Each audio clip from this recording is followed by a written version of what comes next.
Assalamualaikum warahmatullahi wabarakatuh. Jumpa lagi dalam video belajar bareng Kang Nana.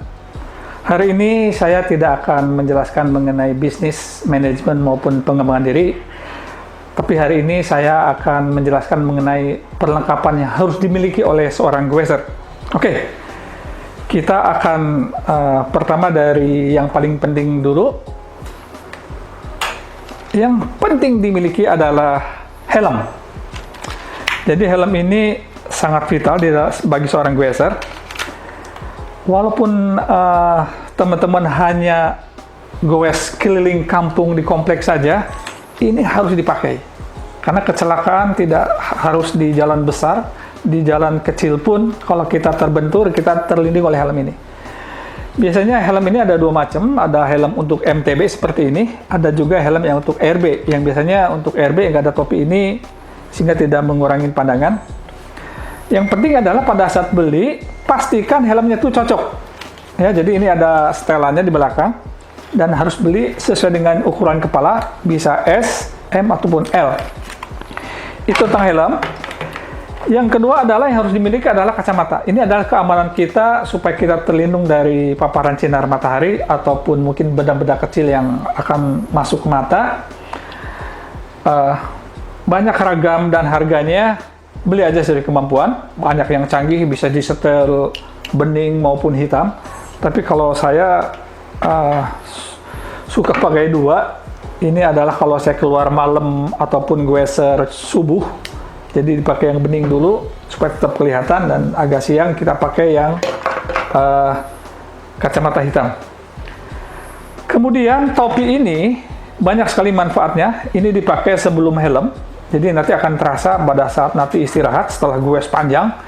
Ini akan banyak sekali keringat kita terserap di sini, dan ini manfaatnya banyak sekali.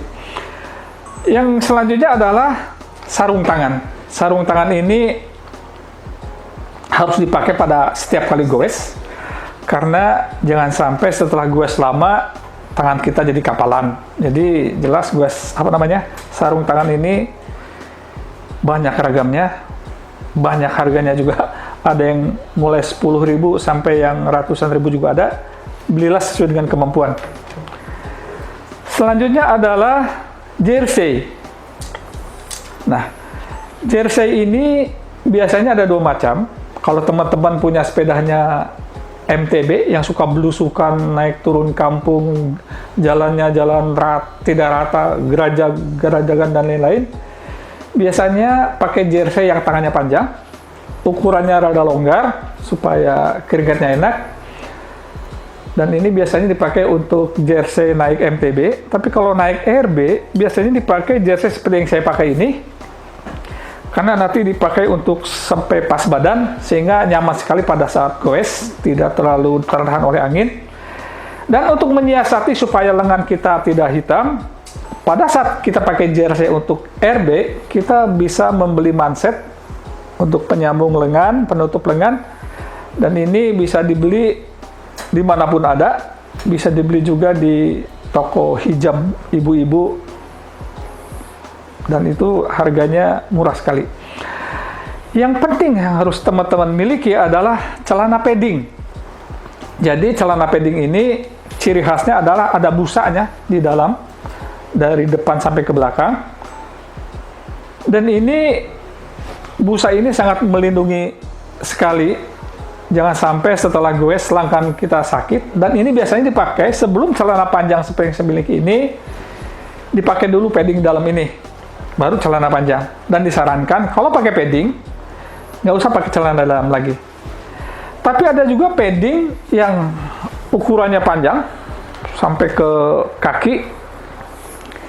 Ini biasanya banyak orang yang pakai tidak usah pakai celana panjang lagi, tapi langsung pakai padding yang panjang ini, sama di juga dalamnya ada busanya juga. Tapi kalau saya jujur aja kadang-kadang kurang pede pakai langsung padding, tapi karena setelah itu kita pakai celana panjang lagi. Tapi nggak masalah, mana aja yang lebih teman-teman bisa nyaman memakainya.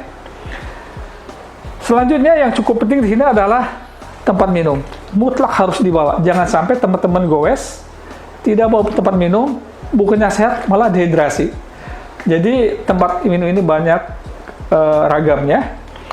Dan teman-teman banyak yang bawa tempat minum itu sampai dua botol di sepedanya itu. Terserah nanti kalau yang cuma bawa satu pada saat istirahat bisa beli aqua diisi lagi dan lain-lain. Jadi ini cukup penting sekali. Berikutnya adalah kaos kaki.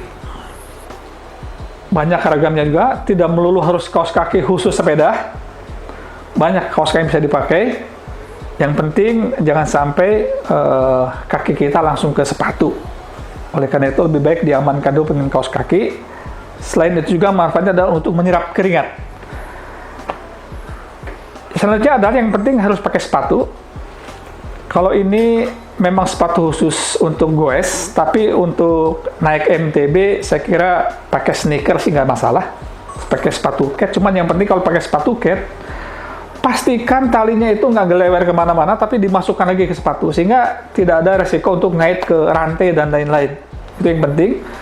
Kenapa kalau goeser pakai sepatu khusus? Karena di sini kalau goeser ada di MTB, ada RTB, di RB juga ada besi namanya cleat. Ini bisa langsung masuk ke pedal sehingga lebih nyaman dan aman. Tapi kalau yang belum terbiasa harus latihan dulu karena cara mencabutnya itu ada teknik khusus. Kalau teman-teman suka jalan pagi ataupun malam, memiliki lampu yang dipasang di sepeda itu penting. Karena kalau ditaruh di belakang sepeda akan memberitahukan kepada kendaraan di belakang bahwa di depan ada sepeda, jadi kita lebih aman di dalam saat mengendara. Yang sangat penting, apalagi tidak hanya untuk usia senja aja, tapi untuk anak muda juga, ini adalah heart rate. Ini adalah untuk mendeteksi, biasanya yang ini dipasang di dada, di dalam kaos tentunya. Dari detak jantung ini akan dimonitor, angkanya ada di sini.